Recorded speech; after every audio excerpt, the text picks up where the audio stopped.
Esta noche le agradezco al doctor Carlos Leiva, que es economista, pero que también ha sido subsecretario de Economía durante la tercera presidencia del presidente Juan Domingo Perón, que esté con nosotros, porque, doctor, usted lo ha visto todo, de alguna manera ha visto demasiado de cerca, ¿no?, que fue aquello del Rodrigazo, y queremos saber aquí si Milei se equivoca o tiene razón en lo que dice en su diagnóstico, que es muy severo sobre lo que podría ocurrir en el país. Bueno, es una respuesta complicada, pues no escuché lo que dijo Milei, aunque puedo suponerlo. ¿Qué fue el Rodrigazo? Para introducir a la gente que seguramente no lo recuerda.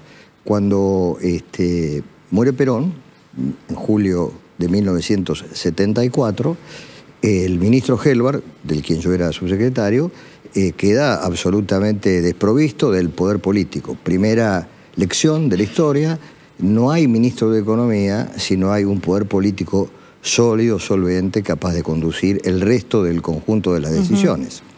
Ahí hubo un largo proceso, casi de 3 meses, donde la indefinición con respecto a la persona que la sucedía a Perón, que era formalmente Isabel, pero quien conducía era López Rega, hubo un periodo, un impasse muy grande, donde hubo un enorme deterioro de las variables económicas como consecuencia de que el ministro no podía operar con ellas. Es una situación compleja. Recuerden ustedes que en diciembre del 73 fue la crisis del petróleo, la crisis más grande de la economía mundial en hasta aquellos años. Bueno, lo cierto es que renuncia finalmente Helbar, se va, y hay 9 meses en los que actúa el ministro Helbar, el ministro Gómez Morales, designado por López Rega. Durante esos 9 meses, Gómez Morales no toma ninguna decisión. Lo digo con conocimiento porque yo lo traté de ayudar durante los primeros tiempos. No toma ninguna decisión, ningún plano económico, dejando que la pintura de la casa se vaya descascarando, que la humedad suba por las paredes. Eso ocurre siempre. Sí.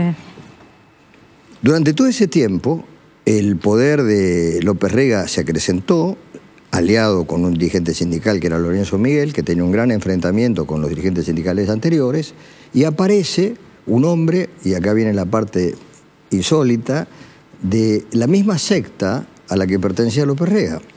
López Rega tenía una obra que se llama Astrología Esotérica, y yo tengo la suerte o la desgracia de haberlo conocido a Rodrigo antes, y haberlo conocido a Ricardo Sin también antes, y recuerdo cuando Ricardo Sin, a mí y a mi socio de la consultora, nos explicaba que este hombre, apoyando su mano sobre un libro enorme, este hombre cambiará a la Argentina. Ese libro era Astrología Esotérica de López Rega, con dibujos de Norma López Rega. Hay que verlo al libro. Era de una secta.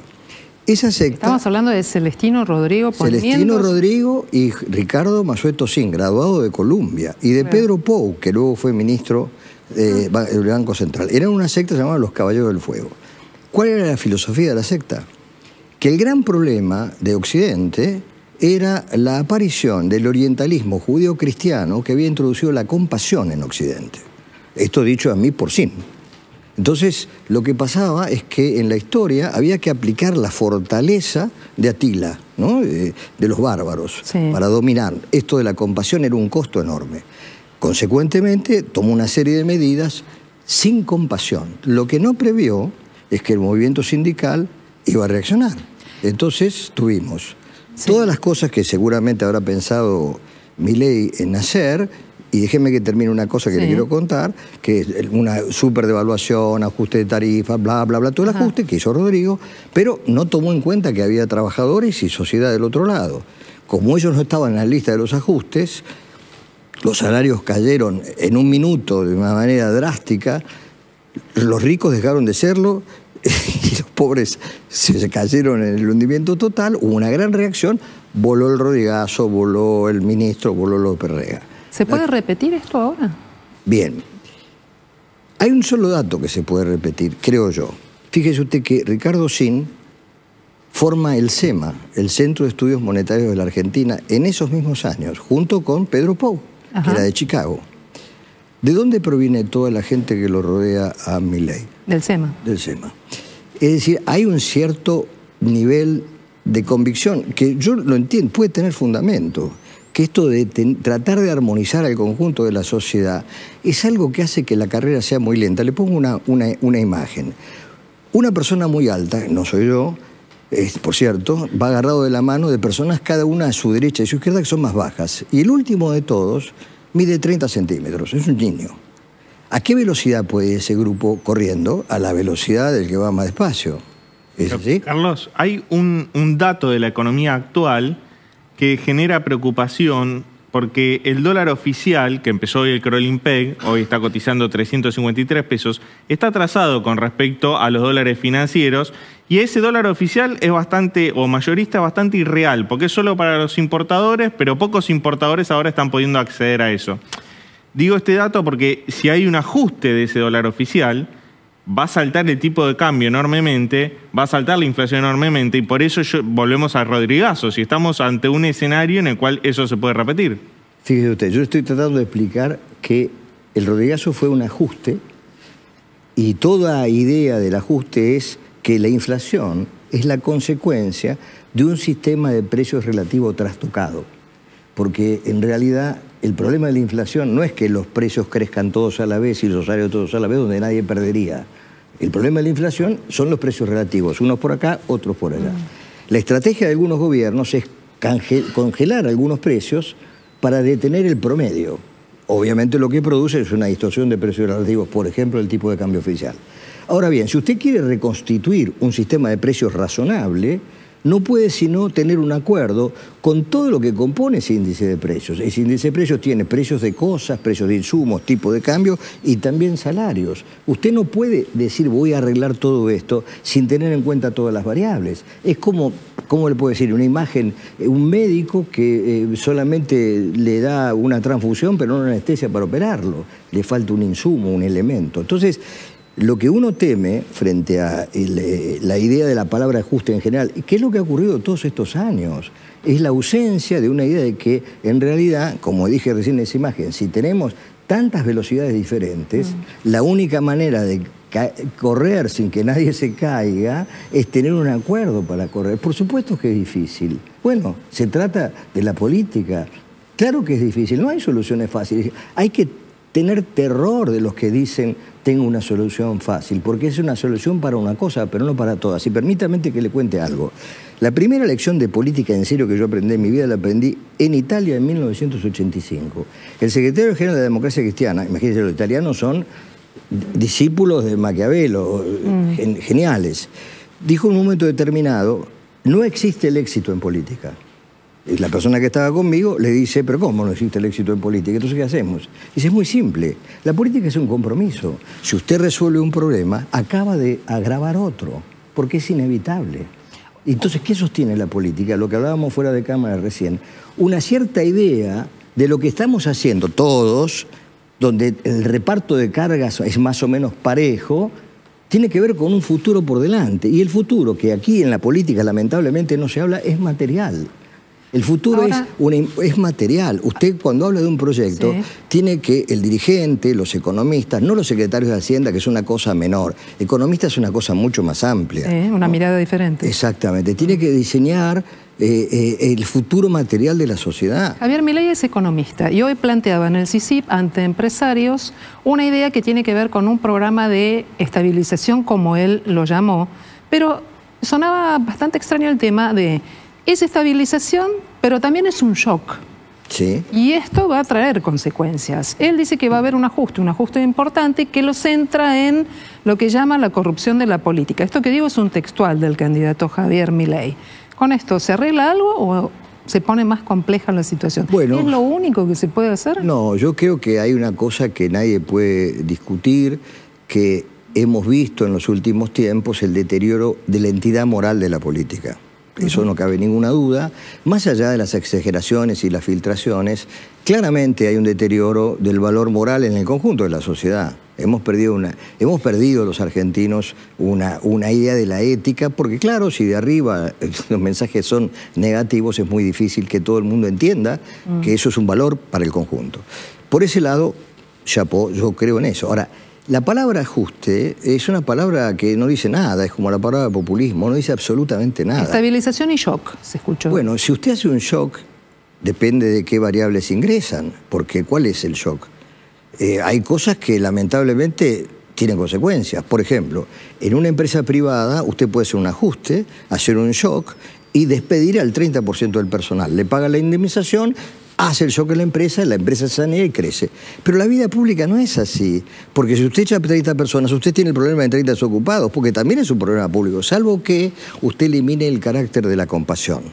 El problema es que si a usted no le importa que haya gente durmiendo en la calle, y que haya gente que no pueda mandar a sus hijos al colegio, y si hay gente que se muere de hambre, si a usted todo eso no le importa, evidentemente los problemas son fáciles. Pero también yo sería carne de cañón, soy un anciano, podrían liquidarnos a nosotros que somos totalmente inútiles si vivimos el trabajo de ustedes. Bueno, pero también está esta cuestión de que en el cortísimo plazo va a tener un rebote con manifestación social y protesta en la calle. Seguramente. La gravedad de un shock, no del shock en sí, sino un shock que no cubre la totalidad de las variables, que es lo que he tratado de decirle, la cosa armónica, sacrificial, durísima, pero que tiene la idea de vamos juntos, que tiene un carácter ético y moral. Por ejemplo, digo moral, ¿es posible que la Argentina no investigue que tiene el gasto público prácticamente 600.000 nuevos jubilados por discapacidad? ¿Hubo una guerra en la Argentina? Que de golpe aparecen 600.000 discapacidades. ¿O es posible, es justo que las personas que nunca trabajaron, que nunca, porque no tenían necesidad de hacerlo, cobren una jubilación sin haber mostrado aportes ni haber identificado quién dejó de hacer los aportes? ¿Le están cobrando? Son cerca de 1.700.000 personas. ¿Es justo eso? Por más que la transparencia tendría que ser un compromiso fundamental entre todos los candidatos, ¿no? Por supuesto. Hablemos del otro candidato. Sí. Yo hago referencia a Javier Milei porque hoy lo hemos visto entre los empresarios, en el CICIP, un discurso, luego preguntas, respuestas. Bueno, y allí dejó al círculo rojo con algunas preguntas por hacer y veremos qué le pasa mañana a Sergio Massa. Pero Sergio Massa, ¿tendrá que afrontar también un ajuste para poder estabilizar la economía? Nadie puede continuar con esta economía que tiene un precio, como bien dijo él, del tipo de cambio, que es una continua transferencia de ingresos del sector rural al resto de la sociedad. Es una cosa ridícula porque nos está frenando continuamente. Mire, hay un panorama que yo le invito a mirar si usted toma en algún momento la Ruta 8, y perdón por la empresa que voy a identificar. A ver. Si usted va por la Panamericana, sí, a mano derecha hacia el norte, usted va a ver que hay un lugar donde hay cientos de grúas amarillas con la cosa para adelante, todas importadas. Cientos. Eso no se puede consumir ni en un año, ni en 2, ni en 3. La Argentina no lo consume. Alguien lo importó. Claro. A dólar barato. Es decir, hay muchos insumos, muchos acumulados de gente que aprovechó, porque cuando uno tiene una cola, la cola, cuando no hay mercado hay cola. Cuando hay cola hay que tener mucha moral y mucha tecnicalidad para administrar ese recurso escaso. Lamentablemente esto falló. Las cosas que dijo Pañi en su momento son verdad. Son verdad, han pasado muchas cosas.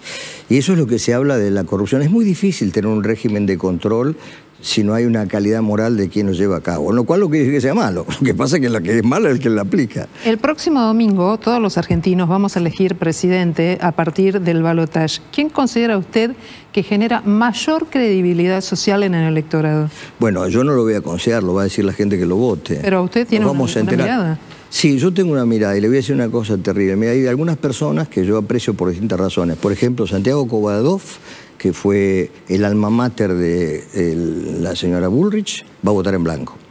Nacho López, que fue el jefe de prensa de Raúl Alfonsín, va a votar en blanco. ¿Qué quiere decir eso? Perdón, si usted me da un minuto se lo explico. La Argentina creemos que es un régimen presidencialista. Eso era cierto en la Constitución del 53, 6 años, y la ley se empeña. 2 tercios, 1 tercio. El que ganaba tenía 2 tercios de legisladores y el que perdía 1 tercio. Y el presidente no era elegido por el voto popular de manera directa, sino a través de un consejo de las provincias. Quiere decir que ese presidente llegaba con el aval del poder provincial más el dominio de la Cámara. Por lo tanto, era un hombre muy fuerte. Hoy por hoy tenemos elecciones parlamentarias proporcionales, o por lo tanto el Parlamento es un patchwork de distintas cosas a través de los años. Cada 2 años se va renovando esa fuerza. El presidente tiene 4 años. Esos 4 años los tiene con reelección, está en un permanente momento de ser reelegido. Está en campaña, es un presidente sin gobierno. Sí. Llevamos desde la segunda presidencia de Menem hasta acá una sucesión de presidentes en campaña, tratando de ver si pueden ser reelegidos. No gobernar, que no es lo mismo. Gobernar es un poquito más grosero, más fuerte. Entonces, ¿qué ocurre? Yo creo que estamos en un cuasi régimen parlamentario. Y si hay un cuasi régimen parlamentario, por lo menos para mí, la decisión más racional ante un evento que demuestra dos cosas que yo no estoy dispuesto a convalidar las ideas ni las no propuestas de Milei. Fíjese que Emilio Campo acaba de decir que la dolarización la van a hacer dentro de 6 meses. Hace poco iban a reventar el Banco Central mañana. Y le pregunto, ¿van a pagar las LELIQ? Porque si van a pagar las LELIQ van a tener que emitir. El Banco Central va a tener que ir a comprarlas. ¿Van a emitir o no las van a pagar? Digo, es un gran confusión, no hay claridad en ello. Massa está haciendo, y va a seguir haciendo lo mismo, una ingeniería de pedazos, de patchwork, porque tampoco hay una concepción que yo conozca, por dos razones, y termino. Porque para tener una concepción económica, no financiera, económica, usted tiene que tener un plan. Y para tener un plan tiene que tener ingenieros, físicos, matemáticos, tipos de vialidad, educadores. Es integral, porque si usted no mueve todo al mismo tiempo, no mueve nada. Y la Argentina, ¿sabe cuándo suprimió el Consejo Nacional de Desarrollo? En 1975, exactamente a partir del Rodrigazo. Ese es un hecho histórico. Le recuerdo, en 1975 las personas pobres en la Argentina eran 800.000. Hoy son 16 millones, se multiplicó por 20. ¿Cuánto creció la población? 2 veces. Fábrica de pobres. Esa es la realidad. Bueno, ahora, ¿qué pasó? Si usted va al interior, va a ver una Argentina distinta a la que tenemos en Buenos Aires. Bastante diferente. ¿Sabe por qué? Porque la gente en el interior vive de eso que produce, que es el campo, la ruralidad. Fábrica de quesos, industrias que se vinculan con el campo. El conurbano, donde nosotros vivimos, la ciudad que nos rodea, es una ciudad donde eso no puede ocurrir. En general, ocurría cuando había industria. La Argentina perdió la casi totalidad de sus industrias del 75 hasta la fecha, con una actitud alegre. Era muy divertido. Pedíamos prestado para importar. Es lo que hicimos. La gente, usted a lo mejor es muy joven, no le tocó, alegremente decía, viajaban a Miami, deme 2. Nos hicimos famosos. En un hotel de Miami había un ascensor para argentinos, porque como venían con muchas cajas, incomodaban al resto de la gente. Bien, esperemos que a partir del resultado del próximo domingo no se repita este esquema y que podamos tener alguna alternativa, teniendo en cuenta justamente los datos, doctor, que usted estaba dando sobre el estancamiento, la pobreza y la falta de planes. Es el doctor Carlos Leiva, economista, que ha sido además subsecretario de Economía durante el último gobierno del general Juan Domingo Perón. Le agradezco mucho.